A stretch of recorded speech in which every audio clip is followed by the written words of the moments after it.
Hora da Verdade, podcast do portal RMS News, transmitido em tempo real na TV Stream do portal, no YouTube, Facebook, Instagram, TikTok e Spotify. A Casa da Advocacia e Cidadania foi palco da solenidade no dia 28 de março da posse da nova diretoria executiva da OAB Sorocaba para o triênio 2025-2027. A nova gestão reafirmou seu compromisso, já iniciado em janeiro, de fortalecer a advocacia local, defender as prerrogativas da classe, implementar inovações e promover ações em prol da justiça e da cidadania. Hora da Verdade, podcast do portal RMS News. Com grande satisfação, recebemos nesta edição o novo presidente da entidade, Dr. João Paulo Milano, que nesta inicial já desejamos sucesso à frente deste mandato, que já se inicia, e peço que fale sobre este compromisso apresentado pela nova diretoria da entidade. Satisfação imensa recebê-lo aqui, Dr. João Paulo. Oliveira, obrigado pelo espaço. É sempre um prazer poder falar em nome da nossa entidade, ao portal RMS News. Nós tivemos a nossa posse solene agora no último dia 28, mas estamos trabalhando com afinco desde 1º de janeiro. Simbolicamente, a partir dessa data nós assumimos, né? A nova diretoria, de fato, iniciou o seu trabalho e a gente tem trabalhado muito para dar conta da enorme demanda de quase 6.000 advogados inscritos aqui entre Araçoiaba da Serra e Sorocaba, uma demanda enorme, numa cidade grande, onde a OAB é acionada para diversos assuntos. Muito obrigado pelo espaço. A satisfação é nossa, doutor, tê-lo com a gente sempre aqui no portal RMS News. Doutor, eu verifiquei num levantamento junto aos canais de comunicação da OAB, redes sociais, sites, que desde o dia 28 de fevereiro, a OAB, por meio da Comissão de Direito Digital e Inteligência Artificial, iniciou plantões permanentes de inclusão digital para toda a advocacia. Eu quero que o doutor nos fale sobre esta iniciativa e também nos faça compreender um pouco sobre este cenário de campo jurídico em crescimento da era digital, que lida com questões legais relacionadas ao mundo digital e tecnológico. Nós que conhecemos os velhos advogados com calhamaços de processos, né, doutor?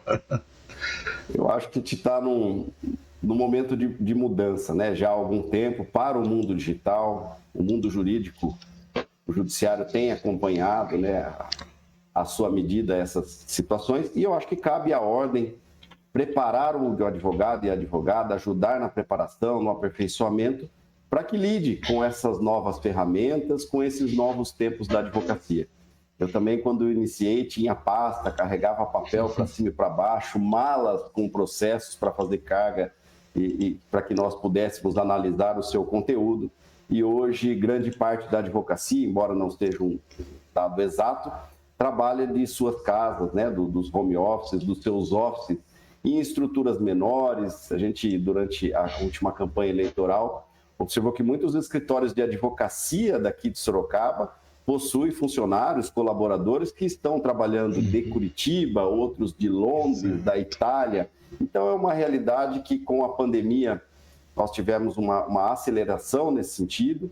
E esses plantões, né, capitaneados pela respectiva comissão, pelo doutor Rodrigo Guerreiro e Gabriel Guerreiro, eles estão nos ajudando a pôr em prática uma promessa de campanha, enquanto éramos chapa, a um passado recente, de ajudar a advocacia nesse sentido. Sobretudo aqueles advogados e advogadas que têm mais tempo de carreira, tem um pouco mais de dificuldade no manejo dessas tecnologias, nós entendemos por bem estabelecer plantões permanentes para ajudá-los, tanto na operação dos sistemas dos tribunais e nas mudanças que se avizinham, sobretudo no Tribunal de Justiça. Nós temos uma mudança importante em curso para a alteração do sistema, mas para ajudar, sobretudo, no início, né, na operação com a inteligência artificial.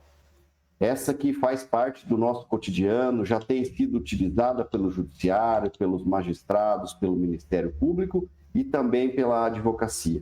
Então, esses plantões visam auxiliar os advogados e advogadas com relação a essas novas ferramentas, para que eles consigam um aprimoramento, para que seja de fato uma porta de entrada para a utilização da inteligência artificial como uma ferramenta a favor da advocacia, mas também para que se ambientem e que sanem as dúvidas e as dificuldades que possuem com os sistemas dos tribunais. E tem dado muito certo, o pessoal tem procurado, advogados e advogadas, às sextas-feiras lá de todas as idades e todas as gerações, o que nos deixa muito felizes. Doutor, aqui na inicial, inclusive, e dentro do compromisso que a nova mesa diretora coloca, fala-se justamente sobre ter reafirmado o compromisso de fortalecer a advocacia local, defender as prerrogativas da classe, implementar inovações e promover ações em prol da justiça e da cidadania. Eu queria que o senhor fizesse aí para a gente uma explanação desses principais pontos de compromisso firmado por vocês, que levou justamente a assumir a presidência da OAB Sorocaba. Existe um debate dentro da nossa entidade, especialmente aqui em Sorocaba, de que, no primeiro momento, nós precisamos cuidar da advocacia local, do nosso aprimoramento, dos debates, da melhor estruturação do nosso poder judiciário local, então, da nossa cidadania local e da advocacia local. Então, é óbvio que existem temas muito importantes pelo nosso país, pelo nosso estado, pela nossa federação, mas o nosso propósito primário é tratar primeiro da nossa cozinha. Quando nós estivermos bem aqui, melhor do que nós estivemos nos últimos anos, e sempre tentando melhorar, nós podemos até avançar a outros temas. Então, essa é uma das premissas. A segunda, prerrogativas profissionais. Eu acho que todo diretor de ordem, todo aquele e aquela que se coloca à disposição da advocacia, precisa defender o artigo 7º do nosso Estatuto da Advocacia, onde indica quais são os direitos dos advogados para o livre exercício da profissão, para que a gente possa atuar de fato em nome daqueles que são destinatários do nosso trabalho, que é o cidadão e a cidadã. Em um outro momento, nós também precisamos, como já falamos agora há pouco do plantão, tratar das questões de inovação. Nós precisamos nos preparar e preparar a advocacia para o futuro. Os avanços têm sido muito rápidos, né? Eu estou com 23 anos de advocacia, mas nos últimos 5 a evolução foi muito maior do que todo o restante. Então nós precisamos estar por dentro, estar antenados a isso e trazer tudo que tem de novo para a advocacia, para que a gente consiga estruturar a nossa classe, para que nós consigamos deixar o advogado pronto para o nosso mercado de trabalho, pronto para o atendimento de seus clientes. Doutor João Paulo, a Comissão da Advocacia Criminal da 24ª Subseção da Ordem dos Advogados se reuniu também recentemente, oportunidade em que foi debatido o fortalecimento, a atuação do advogado criminal na região. Quais são as principais demandas dos advogados criminalistas em relação a esta área que a OAB atua em prol aí do exercício profissional dos advogados e advogadas? Quando nós falamos em advocacia criminal, eu acho que daqueles advogados e advogadas que estão em atuação cotidianamente, é aqueles com os quais a gente tem grande preocupação com relação à violação de prerrogativas profissionais. Então, há uma preocupação muito grande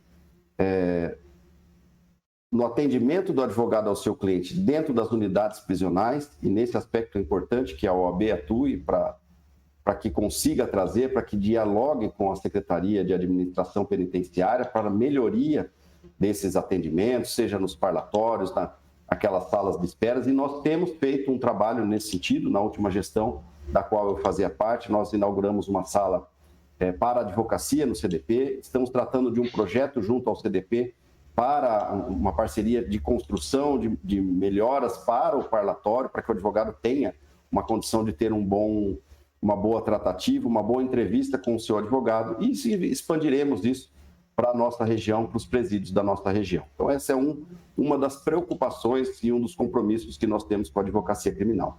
E em outro aspecto, quando a gente fala mais uma vez de prerrogativa profissional, é que tenham, de fato, livre acesso aos processos de seus clientes. Nós entendemos que, ainda que seja necessário algumas investigações, alguns procedimentos, ou que parte das investigações sejam levadas em sigilo, não é possível que nós tenhamos investigações em segredo. Dá para a gente separar as coisas. Então, em determinados momentos de um procedimento administrativo policial ou mesmo de um processo ou medidas cautelares, nós precisamos que os advogados tenham acesso ao seu conteúdo, para que não lhe seja cerceado o direito de exercício da profissão.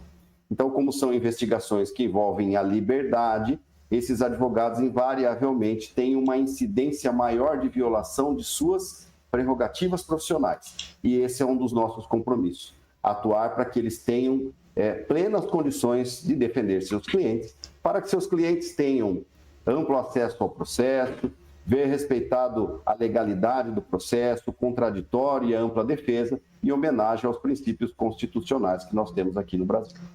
Estamos conversando com o presidente da OAB Sorocaba, doutor João Paulo. Doutor, eu também, nesse levantamento, dei uma fuçada, viu, lá nas redes sociais, também nas ações da OAB em seu portal, que está sendo atualizado, né?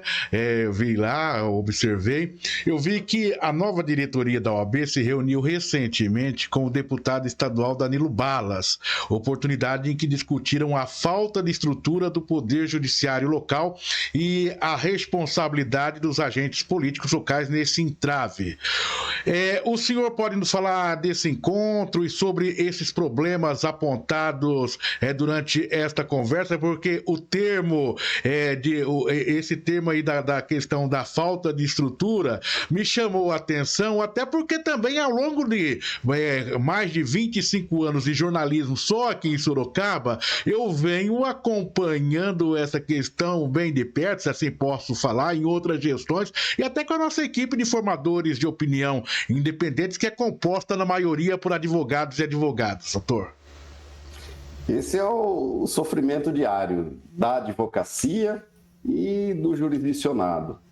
Há uma preocupação muito grande. Nós não observamos, e eu acredito que você tem toda a razão na sua fala, uma melhora expressiva na estruturação do Poder Judiciário local, não acompanhando o número de habitantes. Então, se nós fizermos um levantamento dos últimos 20 anos, nossa população aí mais do que dobrou e nós não tivemos essa ampliação no número de juízes, no número de servidores e, em contrapartida, o número de processos mais do que dobrou, quase que triplicou.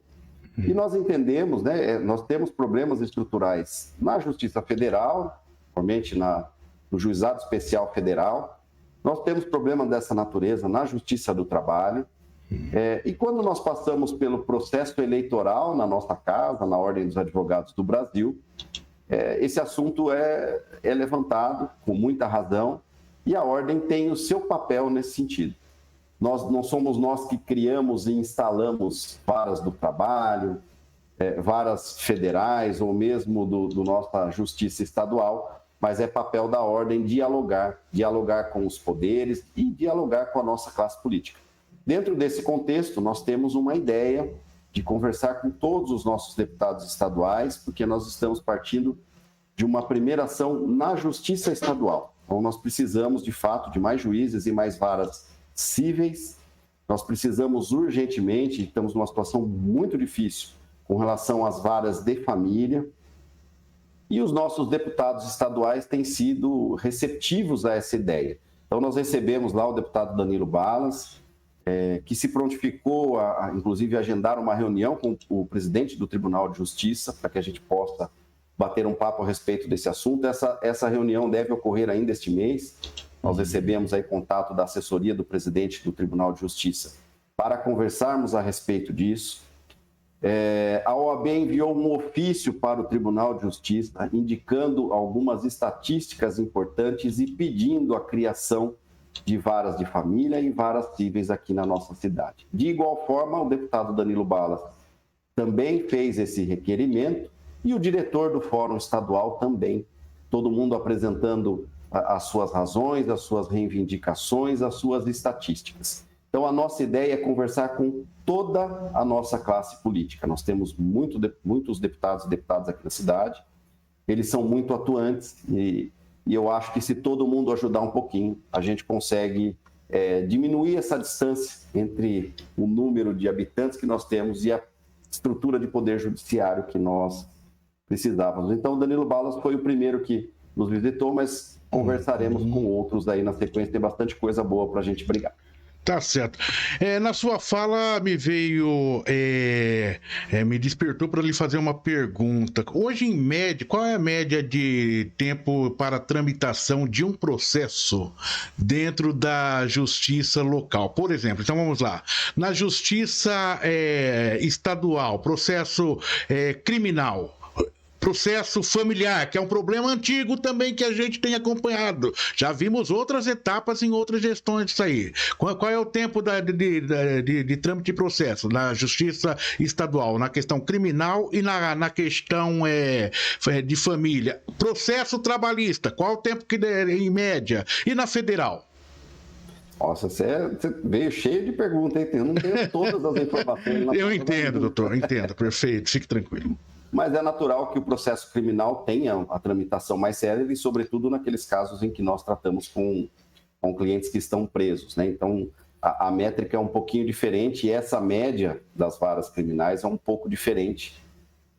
Mas o que a gente observa que chama a atenção, e aí eu acho que é uma estatística mais coerente, sim, é quanto tempo um processo fica parado. Recomenda ao CNJ que esse prazo não pode ser superior a 100 dias. E quando eu digo parado, é entre um ato processual e outro. Na Justiça Federal, no Juizado Federal, nós temos recebido denúncias dos advogados, estamos coletando os dados de processos que estão há 609 dias sem andamento, 750 dias sem andamento.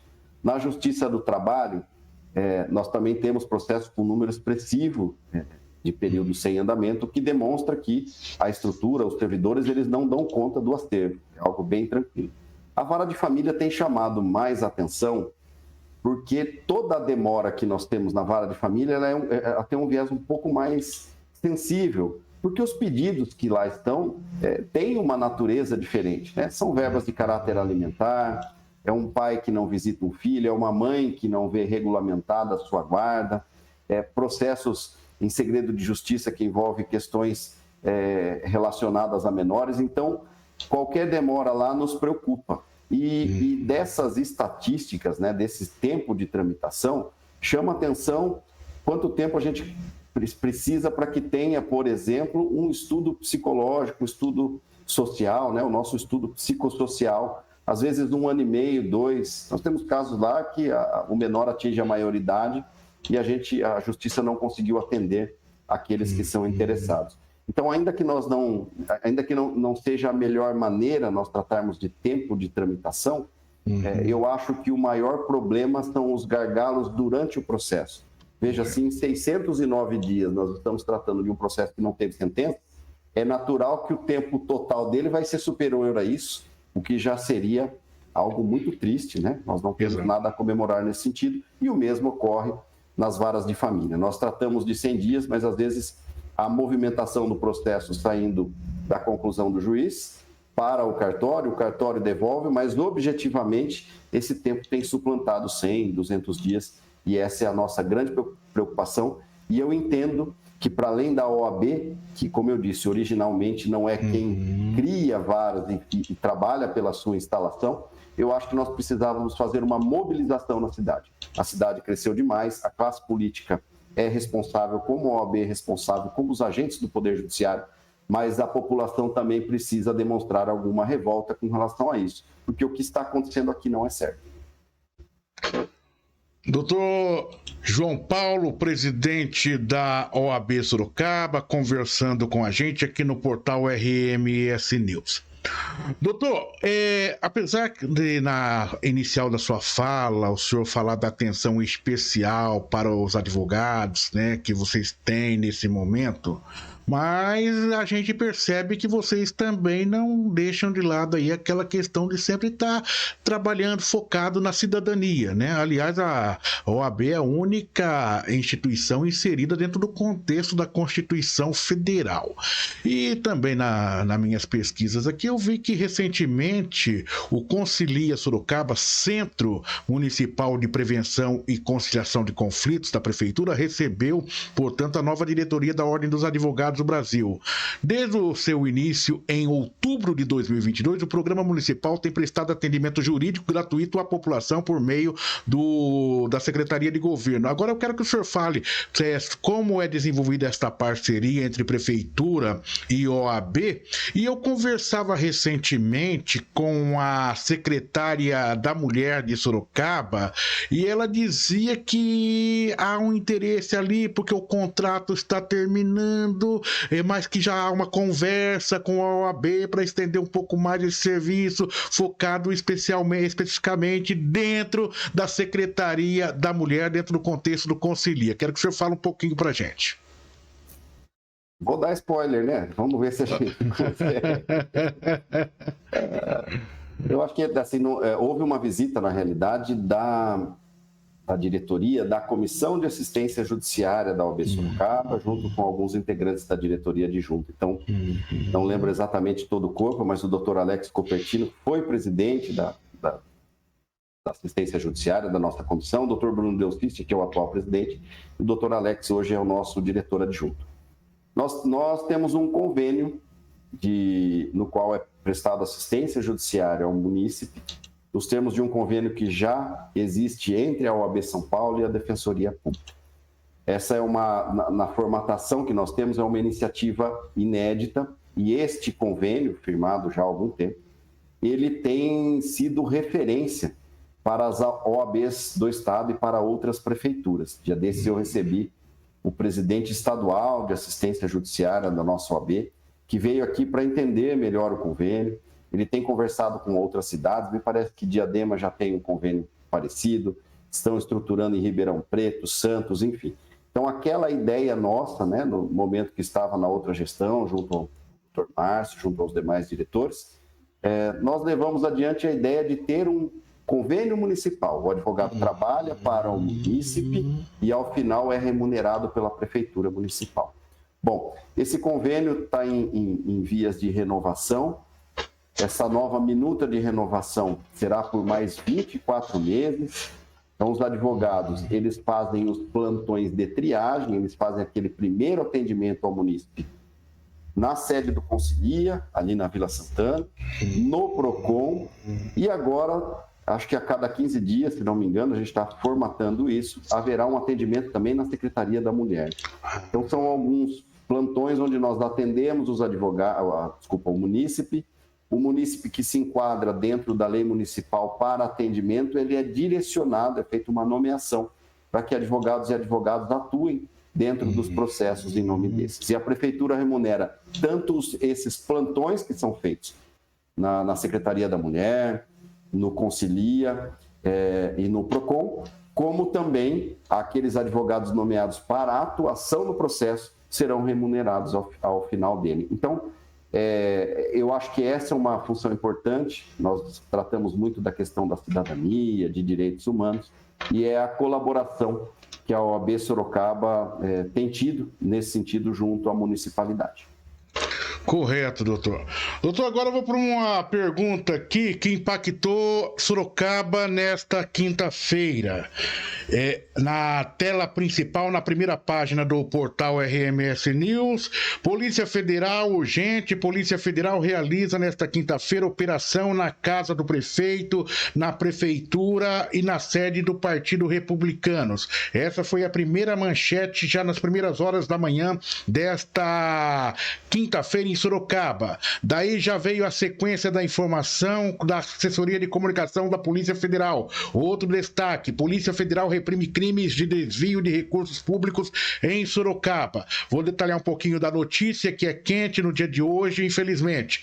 A Polícia Federal deflagrou nesta quinta-feira a Operação Copia e Cola com o objetivo de desarticular a organização criminosa voltada ao desvio de recursos públicos destinados à saúde. A investigação teve início no ano de 2022 após suspeita de fraudes na contratação de uma organização social, OS, para administrar operações operacionalizar e executar ações e serviços de saúde no município de Sorocaba. Também foram identificados atos de lavagem de dinheiro por meio de depósitos em espécie, pagamento de boletos e negociações. Enquanto eu falo, você também vai vendo as imagens aí da operação da Polícia Federal. Mais de 100 policiais federais estão dando, diz a informação, cumprimento aos 28 mandados de busca e apreensão nas cidades de Sorocaba, Araçoiaba da Serra, Votorantim, Itu, São Bernardo do Campo, São Paulo, Santo André, São Caetano do Sul, Santos, Socorro, Santa Cruz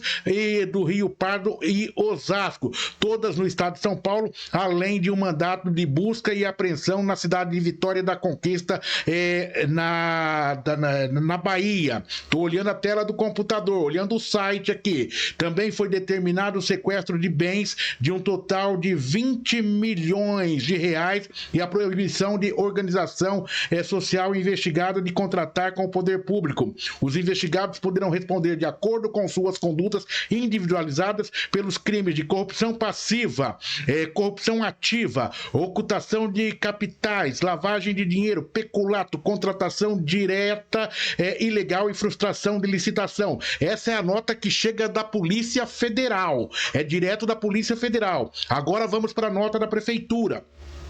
A investigação da Polícia Federal envolvendo o MOES, organização social, acontece em 13 cidades, tais como São Paulo, São Bernardo do Campo, Santo André, entre outras, diz a Prefeitura, sendo que Sorocaba uma delas. Nesse sentido, está havendo uma colaboração com as autoridades para que todos os fatos sejam devidamente esclarecidos o mais brevemente possível. Vale destacar, diz a nota da Prefeitura, que a operação acontece em um momento de grande projeção da cidade e do nome do prefeito Rodrigo Manga no cenário nacional, inclusive pontuando com destaque em pesquisas para governador do estado e presidente do Brasil. Não é a primeira vez, diz a nota da Prefeitura, na história que vemos forças ocultas, entre aspas, coloca a nota da Prefeitura, se levantarem contra representantes que se projetam como uma alternativa ao sistema e dão voz ao povo.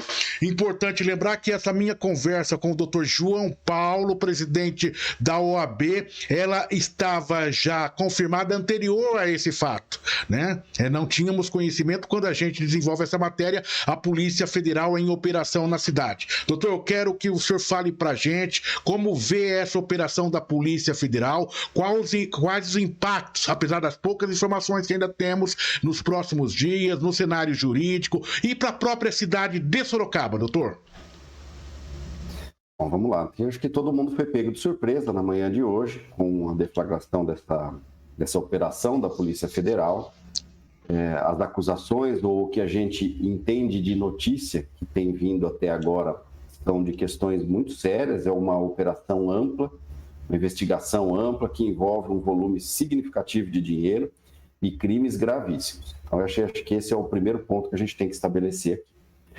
Há um receio enorme nosso dos operadores do direito, dos advogados, do meio jurídico, de tecer opinião quando nós temos informações incipientes. Então, acho que com todo respeito, a imprensa de fato precisa noticiar o que está acontecendo, mas nós observamos poucas informações. É natural que nos próximos dias nós tenhamos um quadro melhor desenhado.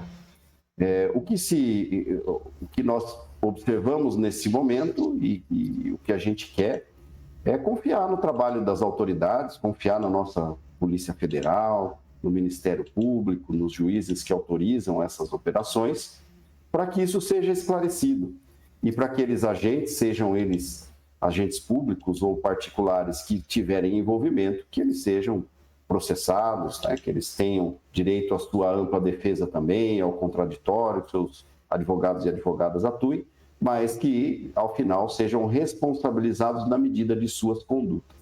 Esse tipo de crime de acusação causa grande perplexidade, que ninguém gosta disso. Nós vemos uma situação econômica muito difícil no país, desde sempre. Nosso país, quando melhora um pouquinho, daqui a pouco alguma notícia importante balança tudo isso. E fazemos votos que, de fato, isso não tenha conotação política de forma alguma. Eu confio nas nossas entidades, no nosso poder judiciário, e que os fatos sejam, de fato, esclarecidos. não acredito muito nessas questões de forças ocultas, eu acredito nas investigações, no desfecho delas, pode ser que nos direcione para algum lugar, pode ser que tragam informações efetivas para uma condenação, pode ser que não. Mas o que nós precisamos é que os fatos sejam esclarecidos, porque a população da nossa cidade precisa, a população do nosso estado e do nosso país também, os nossos agentes públicos nos devem esse tipo de satisfação. E vamos aguardar aí o desfecho dos fatos. Talvez o que a gente esteja conversando neste momento mude até o final do dia, mude até amanhã cedo, outras informações virão, mas vamos aguardar. Eu acho que nesse momento um pouco de prudência, não acreditar muito em pirotecnia, em muita informação desencontrada que está saindo, e que os agentes policiais, o Ministério Público, o Poder Judiciário, a municipalidade, as secretarias, o prefeito municipal, que todo mundo nos esclareça e que a gente consiga chegar à verdade desses fatos. O portal RMS News, A Hora da Verdade, vai continuar acompanhando, assim com a mesma cautela que coloca o Dr. João Paulo, presidente da OAB, o desenrolar dos fatos, e você pode acompanhar tudo no portal RMS News, atualização no momento em que o fato acontece. Para a gente poder encerrar, doutor, eu quero te fazer uma outra pergunta sobre a questão nacional, em que a gente vê aí o desenrolar da tentativa de golpe no Supremo Tribunal Federal, manifestações, e principalmente como que a OAB, como que o senhor acompanha esse movimento pela anistia daqueles que participaram de forma direta ou indireta, aí, se assim podemos dizer, dos atos de 8 de janeiro. Não foi combinado, mas eu imaginava que chegaríamos. Aliás, essa não foi combinada. Aliás, quando a gente fala combinado, olha, vou tratar desse assunto geral. Como o doutor entrou eu coloquei um outro tema que eu falei com o doutor um pouquinho antes da entrada, que foi essa do Manga, me deu a liberdade de conversar e ver o doutor colocando de forma muito espontânea e tranquila, né? Colocar sua opinião também aqui, como que o senhor vê, até dentro do aspecto jurídico, ok, doutor? Tranquilo, não tem problema, porque eu vou no supermercado, eu tenho que dar opinião nesse sentido, eu vou na OAB, me pedem da mesma forma, meu pai e minha mãe também. Então é aquela resposta que você dá para seu pai e para sua mãe ou no supermercado, tá bom? Vai lá. A OAB acompanha, né, Oliveira? Existe, às vezes, os advogados e as advogadas, eles são mal interpretados, dada a frieza de suas colocações, dada a ausência de paixonite, muitas vezes, né? Sobretudo quando há o espectro político, se é do time do Corinthians ou do time do Palmeiras, se é do Fluminense ou do Flamengo. O que a gente observa com cuidado, e eu acho que esse é um papel fundamental da OAB, é atuar como agente de fiscalização. Então, o nosso Conselho Federal da OAB, nosso presidente Beto Simonetti, ele tem recebido com bastante preocupação reclamações dos advogados que atuam nesse processo, que defendem esses acusados, indicando que, eventualmente, não teriam acesso integral, né, à íntegra desses processos, ou quando tem acesso, dado o volume, com prazos exíguos. E a OAB tem se manifestado nesse sentido, tem cobrado do STF, acho que cobrou recentemente. Então, acho que esse é um primeiro ponto que a OAB deve atuar. É trabalhar para que o devido processo legal seja respeitado, para que tenhamos legalidade nessas investigações, nos procedimentos e nas suas conclusões. Para que os advogados, e eu falo advogado não na condição de quem está defendendo uma classe, mas para quem está defendendo aqueles que atuam em nome dos acusados, para que eles tenham condição de trabalhar e trazer o melhor trabalho dentro do que a nossa legislação determina, para os seus clientes. Esse é o primeiro ponto. A OAB deve observar, deve garantir, deve atuar para garantir que os advogados e seus clientes tenham acesso a todo o conteúdo, para que tenham todas as condições de se fazer boa defesa. Então, esse é um ponto importante desses procedimentos.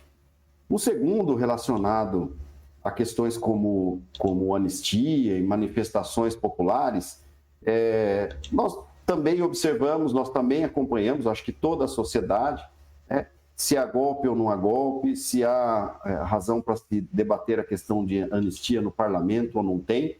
Mas nesse momento nós temos, dentro da nossa estruturação da OAB, o nosso Observatório Nacional, que acompanha essas questões e nós debatemos internamente para que posteriormente nos coloquemos nesse sentido, para que posteriormente a OAB se manifeste nesse sentido. Então, de maneira muito objetiva, a atuação hoje ela está dentro dessa condição para propiciar aos acusados para que tenham direito a ampla defesa e contraditório. Para propiciar aos advogados e advogadas que representam todos aqueles agentes, todos aqueles acusados, para que tenham acesso ao conteúdo, para que a gente não trate de procedimento surpresa, para que ninguém seja surpreendido ao meio ao procedimento. Isso é uma questão republicana, essa é uma questão constitucional, e de fato essa, neste momento, é uma obrigação da Ordem dos Advogados do Brasil, e o nosso Conselho Federal da OAB, por intermédio de seu presidente, tem atuado nesse sentido. Hora da Verdade, todas as quintas-feiras, 21 horas. A íntegra dessa entrevista está disponível para você ao final dessa edição na editoria podcast no portal RMS News. Curta e compartilhe. Doutor João Paulo Milano, presidente da OAB Sorocaba, prazer imenso poder ter conversado contigo aqui no portal RMS News. Colocamos nosso espaço à disposição e se desejar fazer qualquer observação, fique à vontade, doutor. Eu quero agradecer o espaço, agradecer a oportunidade de falar em nome da OAB Sorocaba. Sempre é um prazer, é algo que a gente trata com muito cuidado. Tenho dimensão da responsabilidade que todos nós, diretores, carregamos por exercer transitoriamente esse cargo. E mandar um abraço para toda a advocacia de Sorocaba, de Araçoiaba da Serra, em especial aos integrantes da diretoria da OAB Sorocaba, a nossa vice, Adriana Mazarino, ao Murilo Cortez, nosso secretário-geral, a Marcela Moraes, nossa secretária-geral adjunta, e ao Bruno Espínola, nosso tesoureiro. Esse pessoal que tem trabalhado muito desde janeiro para que a gente consiga fazer uma transição, né? Para que conseguisse fazer uma transição tranquila e que a partir de agora, a partir do mês de abril, a gente consiga pôr em prática muitos dos nossos projetos. Passamos dias na OAB de quase 7, 8 horas de reunião aí no início de janeiro até o mês de fevereiro, para que a gente possa corresponder à altura expectativa que toda a advocacia daqui da nossa região deposita em nós, diretores. Obrigado. Conversamos aqui na Hora da Verdade com o presidente da OAB Sorocaba, Dr. João Paulo Milano, destacando os projetos e ações da entidade nesta nova gestão, com um mandato que teve início no dia 28 de março. Hora da Verdade, portal RMS News, jornalismo para você, conectado na internet.